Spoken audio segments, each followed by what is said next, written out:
Teman-teman, sebelum Anda memulai bisnis developer properti, yang harus Anda pahami ada 3 pemain dan peran ya dalam bisnis developer properti itu sendiri ya.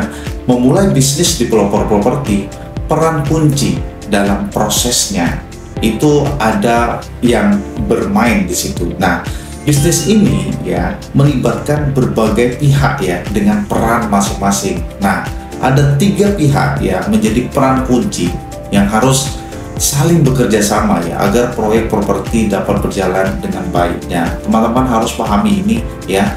Siapa saja mereka? Yang pertama adalah pemilik tanah atau kita sebut dengan pemilik lahan juga ya. Jadi tanpa lahan proyek properti ya tidak akan bisa dimulai karena ini adalah bahan bakunya. Pemilik tanah adalah pihak pertama yang dilibatkan dalam rantai bisnis developer properti. Contohnya ketika kita misalnya negosiasi awal terkait harga, metode pembayarannya, dan bentuk kerjasama menjadi penentu apakah proyek ini akan berlanjut atau tidak. Kemampuan negosiasi yang baik ini sangat dibutuhkan oleh teman-teman ketika ketemu dengan pemilik tanah atau pemilik lahan.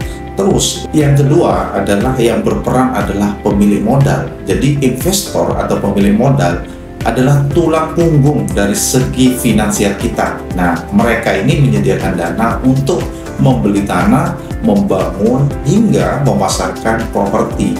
Pemilik modal biasanya memilih developer dengan rekam jejak yang baik biasanya ya untuk memastikan proyek berjalan lancar dan menghasilkan keuntungan yang maksimal. Biasanya developer baru kita akan menggunakan prospektus ya, seperti proposal bisnis yang kita tawarkan kepada calon investor agar mau mendanai proyek kita.